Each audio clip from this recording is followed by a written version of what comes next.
Bonjour, c'est une joie d'être ensemble avec vous pour ce temps de Lectio Divina.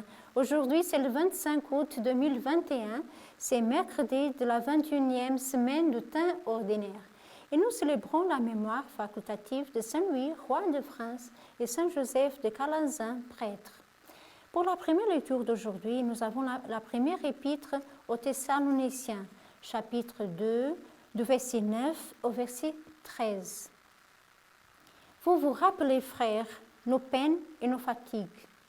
C'est en travaillant nuit et jour pour n'être à la charge d'aucun d'entre vous qui nous vous avons annoncé l'évangile de Dieu.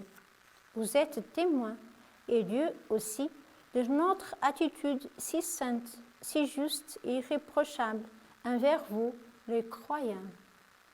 Et vous savez bien que nous avons été pour vous, pour chacun de vous, comme un père avec ses enfants. Nous vous avons exhorté et encouragé. Nous vous avons supplié d'avoir une conduite digne de Dieu, lui qui vous appelle à son royaume et à sa gloire. Et voici pourquoi nous ne cessons de rendre grâce à Dieu, quand vous avez reçu la parole de Dieu, que nous vous faisons entendre. Vous l'avez accueillie pour ce qu'elle est réellement. Non pas une parole des hommes, mais la parole de Dieu, qui est à l'œuvre en vous, les croyants. Parole du Seigneur, nous rendons grâce à Dieu.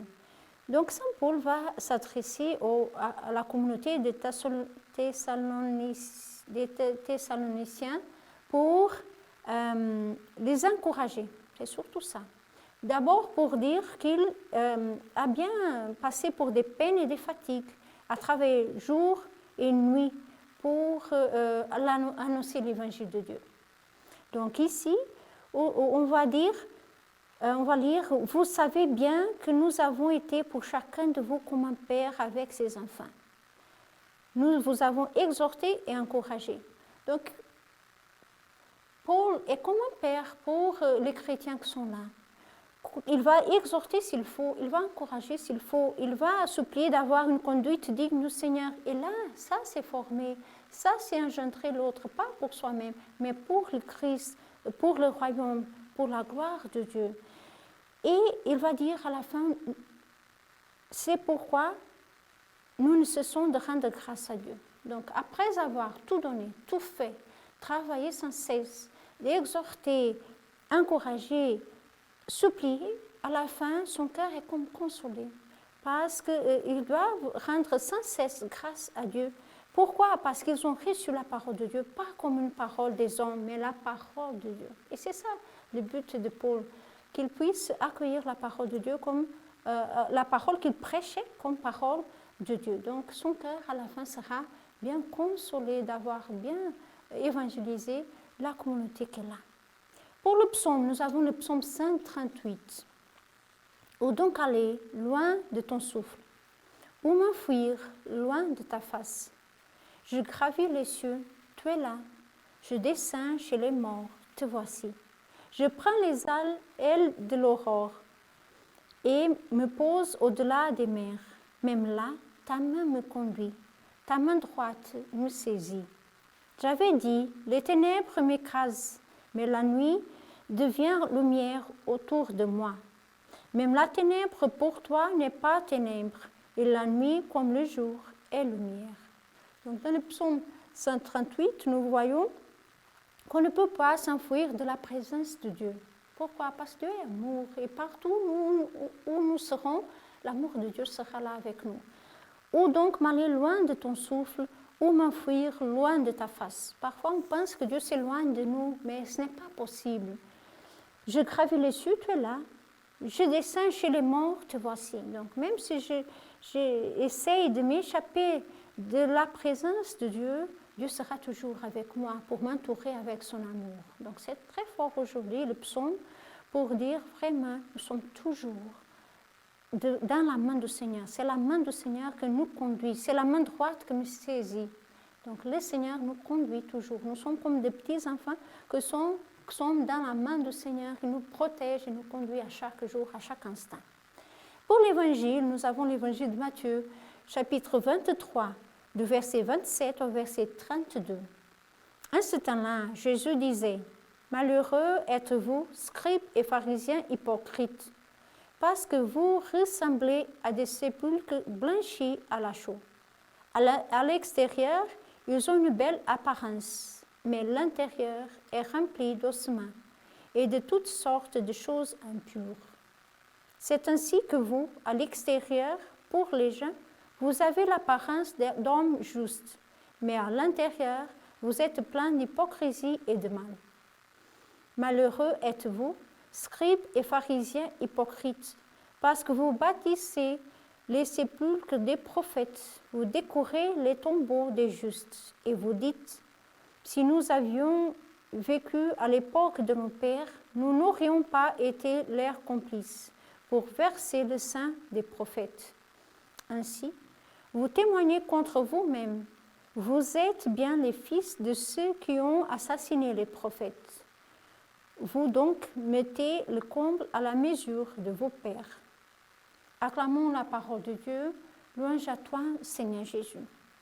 Donc nous voyons ici Jésus qui a le courage de dire 2 fois dans cet évangile aux scribes et aux pharisiens, il va le dire scribes et pharisiens hypocrites. Donc c'est dur d'écouter ça, mais c'est vrai que c'est ça l'hypocrisie, de faire semblant d'être une chose, mais à l'intérieur être une autre. Donc il va les comparer avec des sépulcres blanchis. À l'extérieur, ils ont une belle apparence, mais à l'intérieur, il n'y a que des ossements.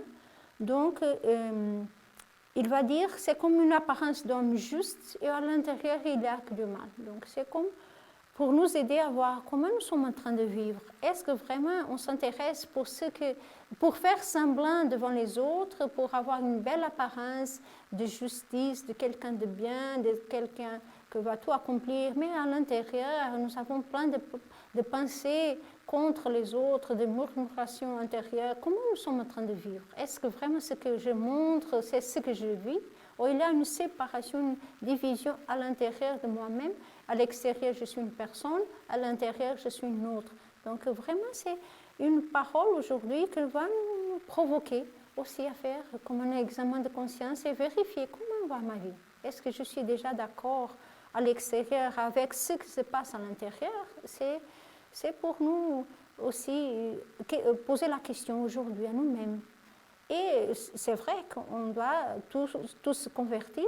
Nous tous, on doit se convertir chaque jour pour avoir cette cohérence entre ce qui se passe à l'intérieur et ce qui se passe à l'extérieur. Là, c'est la sainteté, cette conversion à chaque jour, à chaque jour, à chaque jour, jusqu'au ciel.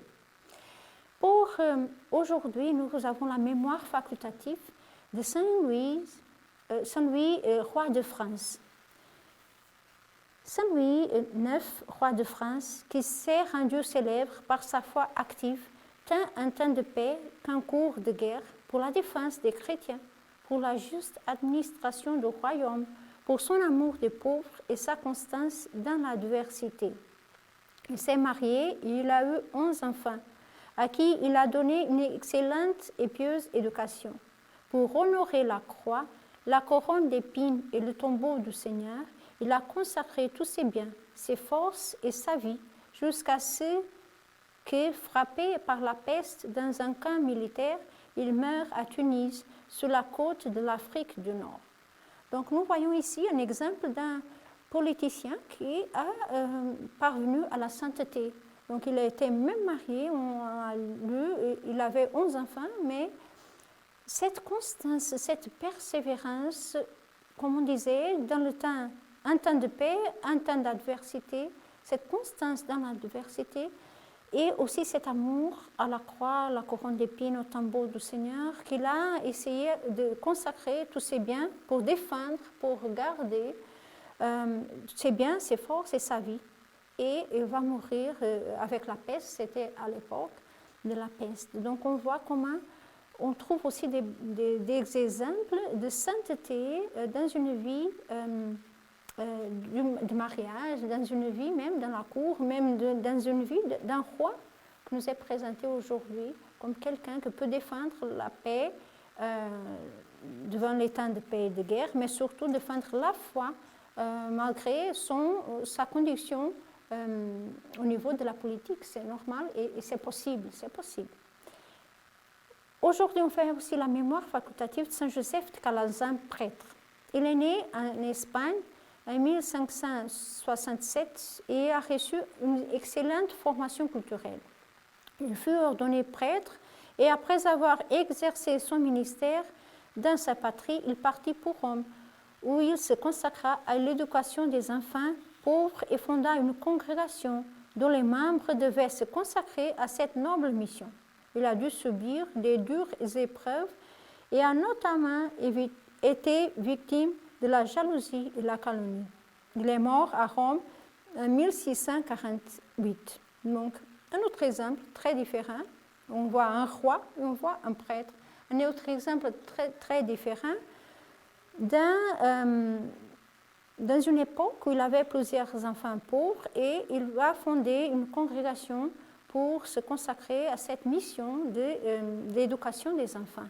Donc, il a passé pour plusieurs épreuves, mais comme on disait aussi de Saint-Louis, malgré les épreuves, on peut être constant pendant les adversités. Et c'est là c'est la sainteté de garder notre espérance malgré les épreuves qui nous arrivent. Pour notre lecture patristique d'aujourd'hui, nous avons la lecture de Saint Colomban, le Christ, source de vie. Frères bien-aimés, prêtez l'oreille à mes paroles, comme à quelque chose que vous avez besoin d'entendre. Et si votre âme a soif de la source divine dont je désire maintenant vous parler, attissez cette soif et ne l'éteignez pas. Buvez, mais ne soyez pas rassasiés, car la source vivante nous appelle et la fontaine de vie nous dit que celui qui a soif vienne à moi et qu'il boive. Boire quoi? Comprenez-le. Que le prophète vous le dise, que la source elle-même vous le déclare. Ils m'ont abandonné, moi, la source de vie, dit le Seigneur. Le Seigneur lui-même, Jésus-Christ, notre Dieu, est donc la source de vie. Et c'est pourquoi il nous invite pour que nous le buvions. Le bois, celui qui l'aime. Le bois, celui qui se rassasie de la parole de Dieu, qui l'aime et qui la désire assez vivement. Le bois, celui qui brûle d'amour pour la sagesse. Donc d'abord, il va dire qu'il faut se rassasier, mais pas complètement. Il faut toujours garder cette soif et aller toujours vers la fontaine. Quelle est la vraie fontaine? Le Christ, c'est ça qu'il dit. Le Christ lui-même, le Seigneur, est la source de vie. Et c'est à cause de ça qu'il nous invite à boire. Qui va boire dans cette source? Ceux qui aiment le Christ, ceux qui se rassasient avec la parole de Dieu, ceux qui brûlent d'amour pour la sagesse. Donc, c'est comme pour nous dire, nous tous, on doit avoir soif de Christ. On doit s'approcher de cette source. C'est une source de vie. Comment? À travers l'amour, à travers la parole de Dieu, à travers cette recherche pour la sagesse de Dieu.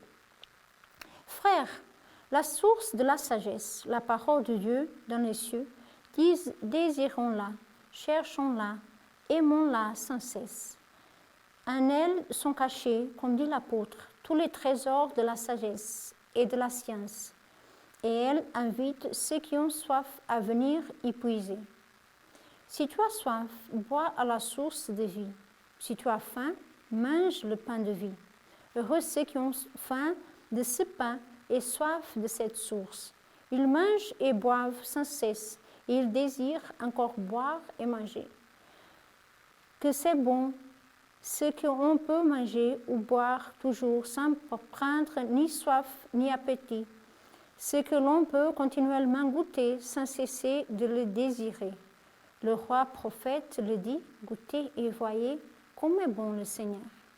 Donc, le texte continue en nous disant, il faut désirer, il faut chercher, il faut aimer la source de la sagesse, la parole de Dieu. Donc, il faut continuer toujours à venir épuiser et s'approcher et manger du pain de vie et boire la source de vie. Et finalement, on va faire la même expérience. Goûtez et voyez comme est bon le Seigneur. Et là, cette certitude que ceux qui s'approchent de la source de vie, qui mangent du pain de la vie, vont faire l'expérience de goûter et de voir comment le Seigneur est bon.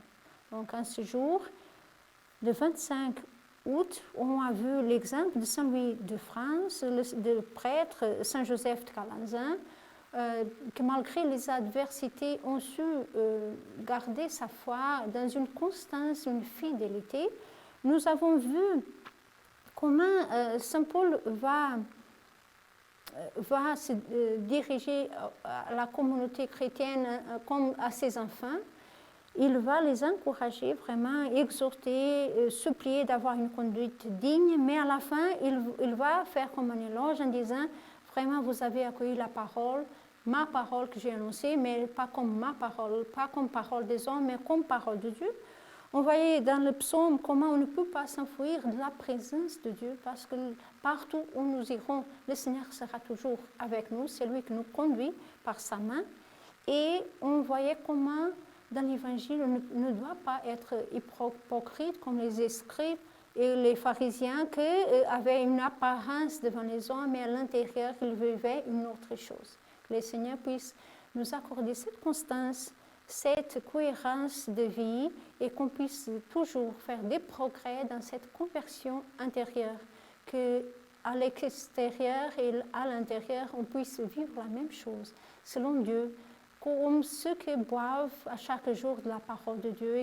Il laisse que sa vie puisse se transformer, comme ceux qui à chaque jour prennent le corps de Christ comme pain de vie et se laissent transformer par lui. Que le Seigneur nous aide à avancer, à faire des progrès dans notre chemin de sainteté. Lui qui est Père, Fils et Saint-Esprit. Amen.